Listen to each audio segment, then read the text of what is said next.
Bramblewood Audio presents Felicia and the Pot of Pinks, a tale from Andrew Lang's The Blue Fairy Book, narrated by Cameron Ward. Once upon a time there was a poor laborer who, feeling that he had not much longer to live, wished to divide his possessions between his son and daughter, whom he loved dearly. So he called them to him and said, "Your mother brought me as her dowry 2 stools and a straw bed. I have besides a hen, a pot of pinks, and a silver ring, which were given me by a noble lady who once lodged in my poor cottage. When she went away, she said to me, 'Be careful of my gifts, good man. See that you do not lose the ring, or forget to water the pinks. As for your daughter, I promise you that she shall be more beautiful than anyone you ever saw in your life. Call her Felicia, and when she grows up, give her the ring and the pot of pinks to console her for her poverty. Take them both then, my dear child," he added, "and your brother shall have everything else." The 2 children seemed quite contented, and when their father died, they wept for him and divided his possessions as he had told them. Felicia believed that her brother loved her, but when she sat down upon one of the stools, he said angrily, "Keep your pot of pinks and your ring, but let my things alone. I like order in my house." Felicia, who was very gentle, said nothing, but stood up crying quietly, while Bruno, for that was her brother's name, sat comfortably by the fire. Presently, when supper time came, Bruno had a delicious egg, and he threw the shell to Felicia, saying, "There, that is all I can give you. If you don't like it, go out and catch frogs. There are plenty of them in the marsh close by." Felicia did not answer, but she cried more bitterly than ever, and went away to her own little room. She found it filled with the sweet scent of the pinks, and going up to them, she said sadly, "Beautiful pinks, you are so sweet and so pretty. You are the only comfort I have left. Be very sure that I will take care of you and water you well, and never allow any cruel hand to tear you from your stems." As she leaned over them, she noticed that they were very dry. So taking her pitcher, she ran off in the clear moonlight to the fountain, which was at some distance. When she reached it, she sat down upon the brink to rest. But she had hardly done so when she saw a stately lady coming toward her, surrounded by numbers of attendants. 6 maids of honor carried her train, and she leaned upon the arm of another. When they came near the fountain, a canopy was spread for her, under which was placed a sofa of cloth of gold, and presently a dainty supper was served, upon a table covered with dishes of gold and crystal, while the wind in the trees and the falling water of the fountain murmured the softest music. Felicia was hidden in the shade, too much astonished by all she saw to venture to move. But in a few moments the queen said, "I fancy I see a shepherdess near that tree. Bid her come hither." So Felicia came forward and saluted the queen timidly, but with so much grace that all were surprised. "What are you doing here, my pretty child?" asked the queen. "Are you not afraid of robbers?" "Ah, madam," said Felicia, "a poor shepherdess who has nothing to lose does not fear robbers." "You are not very rich, then?" said the queen, smiling. "I am so poor," answered Felicia, "that a pot of pinks and a silver ring are my only possessions in the world." "But you have a heart," said the queen. "What should you say if anybody wanted to steal that?"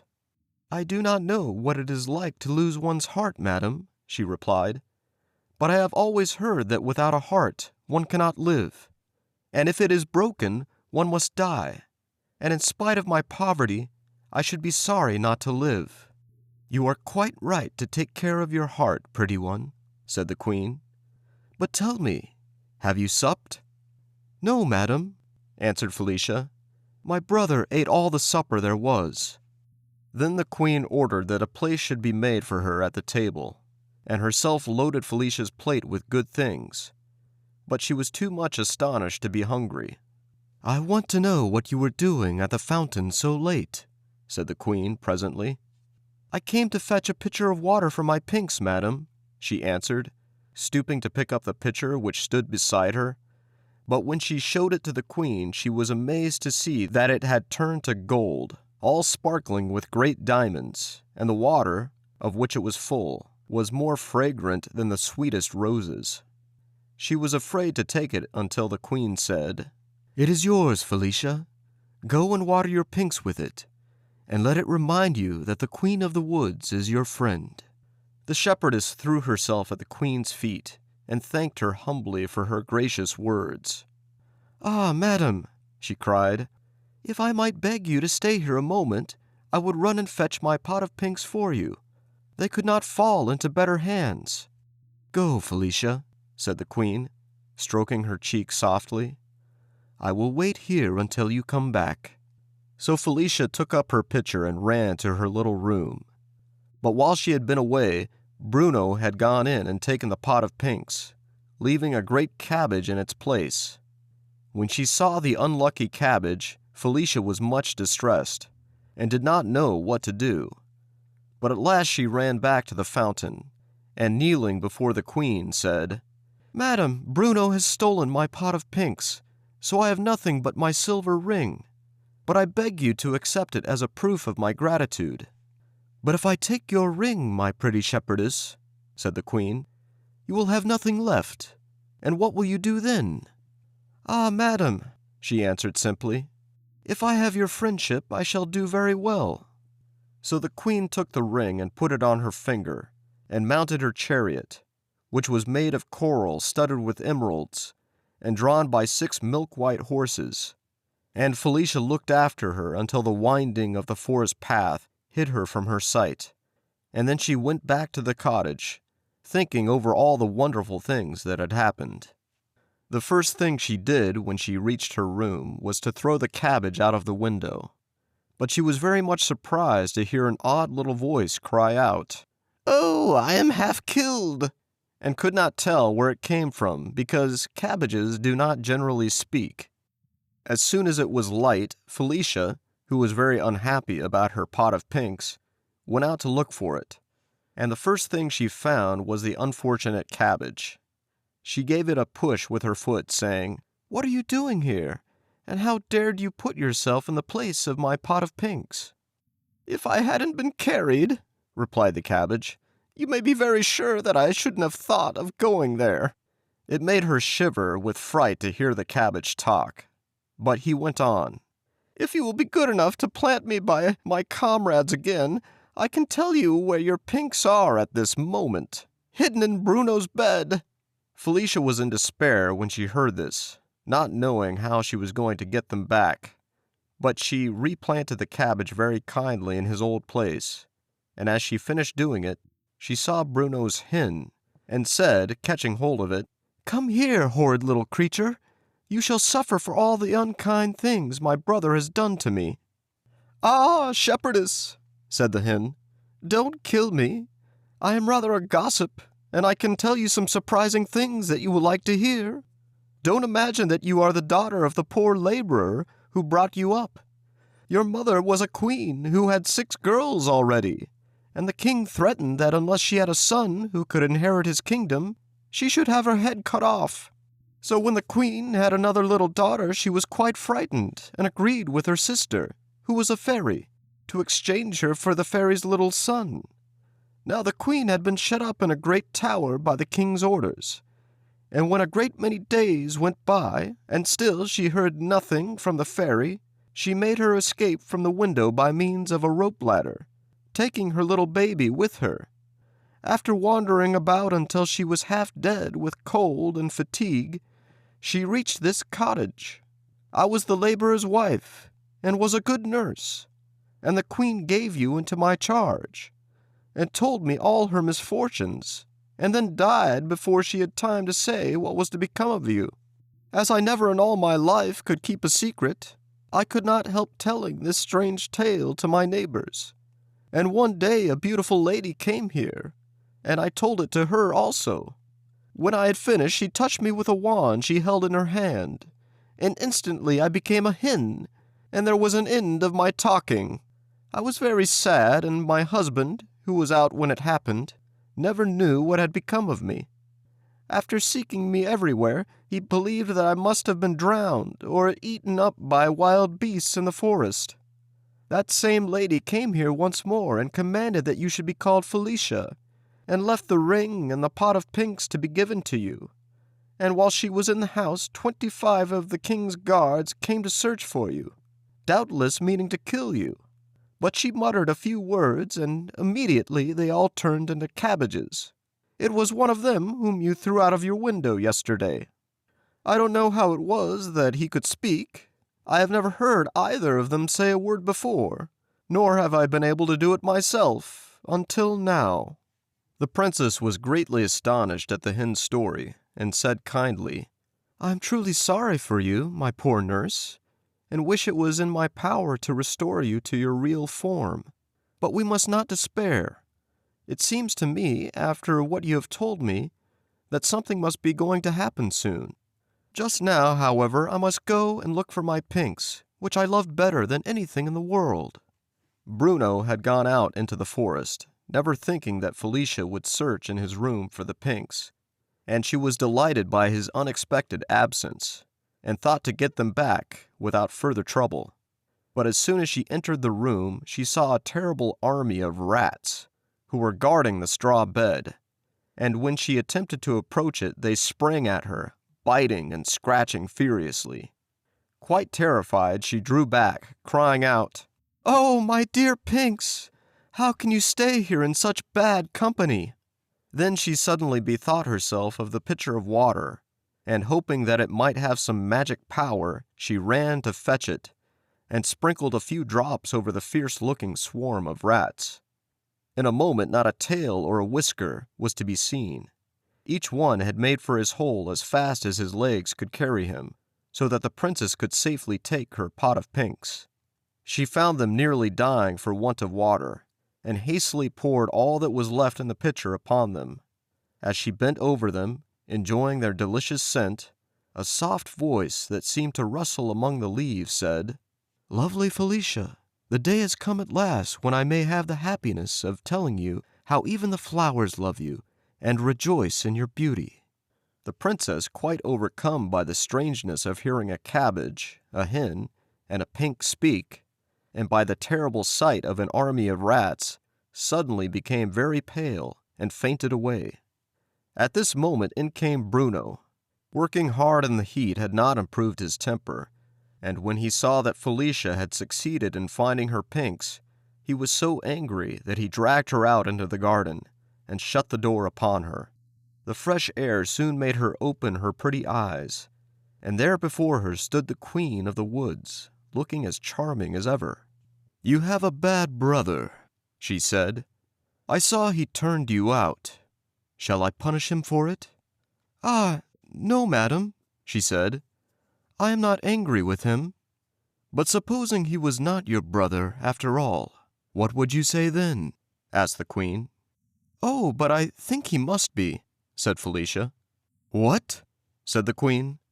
"Have you not heard that you are a princess?" "I was told so a little while ago, madam, but how could I believe it without a single proof?" "Ah, dear child," said the queen, "the way you speak assures me that, in spite of your humble upbringing, you are indeed a real princess, and I can save you from being treated in such a way again." She was interrupted at this moment by the arrival of a very handsome young man. He wore a coat of green velvet fastened with emerald clasps, and had a crown of pinks on his head. He knelt upon one knee and kissed the queen's hand. "Ah," she cried, "my pink, my dear son, what a happiness to see you restored to your natural shape by Felicia's aid." And she embraced him joyfully.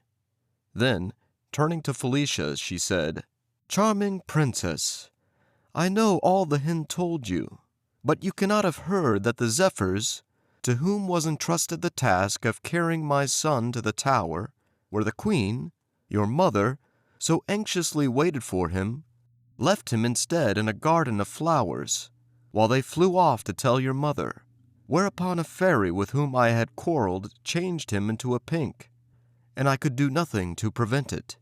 You can imagine how angry I was, and how I tried to find some means of undoing the mischief she had done, but there was no help for it.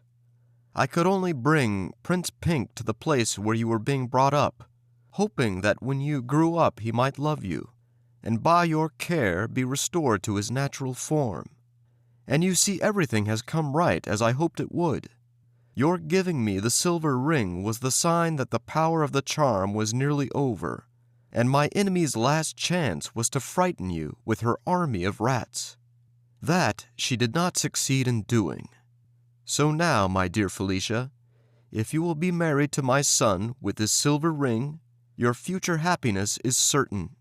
Do you think him handsome and amiable enough to be willing to marry him?" "Madam," replied Felicia, blushing, "you overwhelm me with your kindness. I know that you are my mother's sister, and that by your art you turned the soldiers who were sent to kill me into cabbages, and my nurse into a hen, and that you do me only too much honor in proposing that I shall marry your son. How can I explain to you the cause of my hesitation? I feel for the first time in my life how happy it would make me to be beloved. Can you indeed give me the prince's heart?" "It is yours already, lovely princess," he cried, taking her hand in his. "But for the horrible enchantment which kept me silent, I should have told you long ago how dearly I love you." This made the princess very happy, and the queen, who could not bear to see her dressed like a poor shepherdess, touched her with her wand, saying, "I wish you to be attired as befits your rank and beauty." And immediately the princess's cotton dress became a magnificent robe of silver brocade, embroidered with carbuncles, and her soft dark hair was encircled by a crown of diamonds, from which floated a clear white veil. With her bright eyes and the charming color in her cheeks, she was altogether such a dazzling sight that the prince could hardly bear it. "How pretty you are, Felicia!" he cried. "Don't keep me in suspense. I entreat you, say that you will marry me." "Ah," said the queen, smiling, "I think she will not refuse now." Just then Bruno, who was going back to his work, came out of the cottage, and thought he must be dreaming when he saw Felicia. But she called him very kindly, and begged the queen to take pity on him. "What?" she said, "when he was so unkind to you?" "Ah, madam," said the princess, "I am so happy that I should like everybody else to be happy too." The queen kissed her and said, "Well, to please you, let me see what I can do for this cross Bruno." And with a wave of her wand she turned the poor little cottage into a splendid palace, full of treasures. Only the 2 stools and the straw bed remained just as they were, to remind him of his former poverty. Then the queen touched Bruno himself, and made him gentle and polite and grateful, and he thanked her and the princess 1,000 times. Lastly, the queen restored the hen and the cabbages to their natural forms, and left them all very contented. The prince and the princess were married as soon as possible with great splendor, and lived happily ever after. Thank you for listening to this presentation of Felicia and the Pot of Pinks, a tale from Andrew Lang's The Blue Fairy Book, narrated by Cameron Ward. If you enjoyed this narration, please take a moment to like and subscribe.